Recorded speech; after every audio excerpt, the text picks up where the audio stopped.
નમસ્કાર મિત્રો, આપ સૌનું અમારું ગુજુ ગુરુજી યુટ્યુબ ચેનલમાં સ્વાગત છે. વિદ્યા સહાયક ભરતી 2024 અંતર્ગત આજ સવારથી જ બીજા અન્ય વિડીયોમાં કોમેન્ટમાં ઘણા બધા મિત્રોનો પ્રશ્ન આવતા હતા કે ધોરણ 6 થી 8નો જે ફાઇનલ મેરિટ અને પ્રથમ તબક્કો આજે જે બહાર પડવાનો હતો તે આવશે કે કેમ. ઘણા બધા મિત્રોને ગ્રામ પંચાયતની ચૂંટણીની આચારસંહિતાની બીક હતી કે પંચાયતની ચૂંટણી જાહેર થવાને કારણે કદાચ ફાઇનલ મેરિટ ના પણ આવે. મિત્રો, આપણી જે ભરતી છે એ આમ તો શરૂ ભરતી છે. ચૂંટણીની આચારસંહિતા છે એ નવી જાહેરાત અથવા તો નિમણૂક બાબતમાં નડતી હોય છે, પરંતુ અહીં કંઈક અલગ જ ચિત્ર અત્યારે સામે આવ્યું છે.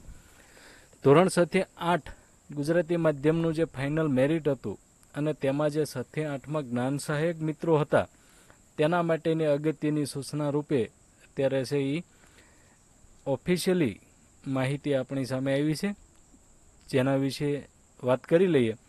તો ફાઇનલ મેરિટનું શું થયું મિત્રો, વચ્ચે એક વાત જણાવી દઈએ કે વિદ્યા સહાયક ભરતી સંબંધિત તમામ માહિતી માટે અમારી ચેનલને સબસ્ક્રાઈબ કરી રાખો અને તમારા પ્રશ્નો માટે અમારા વોટ્સઅપ ગ્રુપમાં પણ જોડાઈ શકો છો. વોટ્સઅપ ગ્રુપ માટેનો નંબર અહીં સ્ક્રીન પર તમે જોઈ શકો છો. હવે ફાઇનલ મેરિટમાં એવું છે કે વિદ્યા સહાયક ભરતી ધોરણ 6 થી 8 ગુજરાતી માધ્યમ વર્ષ 2024ના જે ઉમેદવારો છે તેમાં વિદ્યા સહાયક ભરતી ધોરણ 6 થી 8 ગુજરાતી માધ્યમનું ફાઇનલ મેરિટ લિસ્ટ 30/5/2025ના રોજ એટલે કે આજે બહાર પડવાનું હતું અને તારીખ 5/6/2025થી જિલ્લા પસંદગીની કાર્યવાહી શરૂ કરવામાં આવનાર હતી. આવું છે એ સરકાર દ્વારા અગાઉથી પ્રસિદ્ધ કરવામાં આવેલું હતું, પણ તેમાં કેટલાક ફેરફારો કરવામાં આવ્યા છે. જેમાં ખાસ કરીને મુખ્ય ફેરફારમાં જ્ઞાન સહાયક માટેની અગત્યની સૂચના છે એ ભરતી બોર્ડ દ્વારા રજૂ કરવામાં આવી છે. આ બાબત ઘણા સમયથી ચર્ચામાં હતી, પણ ઓફિશિયલી માહિતી જ્યાં સુધી બહાર પાડવામાં ન આવે ત્યાં સુધી અમે છે એ વિડીયો સ્થગિત રાખેલો હતો. જ્ઞાન સહાયક મિત્રો ખાસ ધ્યાન આપજો કે નામદાર ગુજરાત હાઈકોર્ટમાં દાખલ થયેલ SCA 4621/2025માં ઉચ્ચ પ્રાથમિક વિભાગ ધોરણ 6 થી 8માં ઉમેદવારો કે જેઓએ જ્ઞાન સહાયક કે અન્ય ચાલુ નોકરી દરમિયાન કોઈ રેગ્યુલર અભ્યાસ કરેલ હોય તેવા ઉમેદવારો સંદર્ભે પિટિશનરોની રજૂઆત સંદર્ભે જરૂરી નિર્ણય લેવા સારું નામદાર કોર્ટના આદેશ થયેલ છે. તેમજ અત્રેની કચેરીને પણ આ સંદર્ભે મળેલ રજૂઆતો અનુલક્ષીને ઉચ્ચ પ્રાથમિક વિભાગ ધોરણ 6 થી 8ના ઉમેદવારો કે જેઓએ જ્ઞાન સહાયક કે અન્ય ચાલુ નોકરી દરમિયાન કોઈ રેગ્યુલર અભ્યાસ કરેલ હોય તેવા ઉમેદવારો જો તેવી કોઈ લાયકાતના ગુણ સ્વેચ્છાએ દૂર કરાવવા ઈચ્છતા હોય તો સમિતિના ઈમેલ આઈડી vsbhelp2022@gmail.com ઉપર ઈમેલથી સામેલ નમૂનામાં પોતાની વિગતો તારીખ 5/6/2025 સુધીમાં મોકલી શકશે.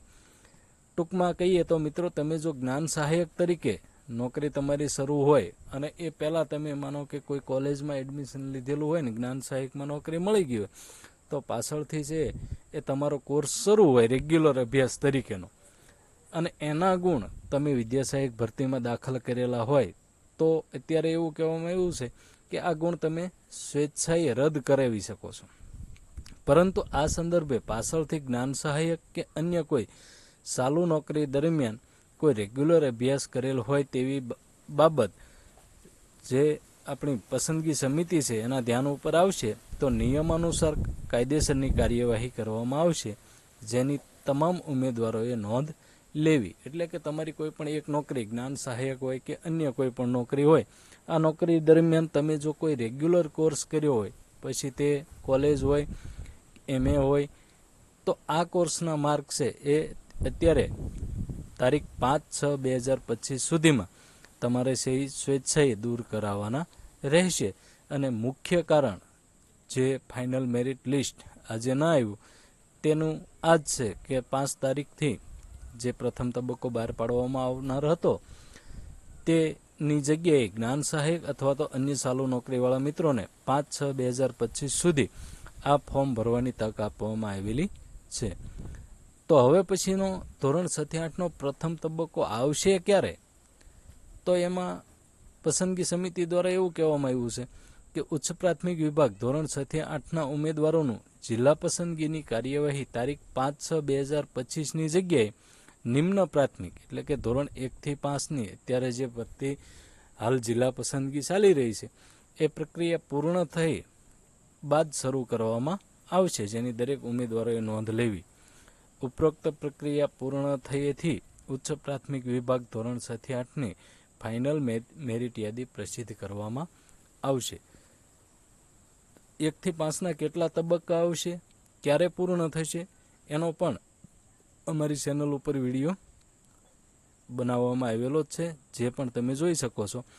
અને જ્ઞાન સહાયક અથવા તો શરૂ નોકરીવાળા ઉમેદવાર મિત્રોનું આવું એક ફોર્મનું ફોર્મેટ પણ સમિતિ દ્વારા બહાર પાડવામાં આવ્યું છે, જેમાં તમે કઈ જગ્યાએ જ્ઞાન સહાયક તરીકે કયા વિષયમાં અને ક્યાં કામ કરતા હતા, તમે 1 થી 8 વિદ્યા સહાયક તરીકેનું જે ફોર્મ છે એ કયા જિલ્લામાંથી જમા કરાવેલું છે અને તમારી કઈ લાયકાતના ગુણ છે એ દૂર કરવાના છે, તેની માહિતી ભરી અને તમારે છે એ ફોર્મ સબમિટ કરવાનું રહેશે. તો વધુમાં વધુ જ્ઞાન સહાયક મિત્રો સુધી આ માહિતી પહોંચાડો. ખૂબ ખૂબ આભાર.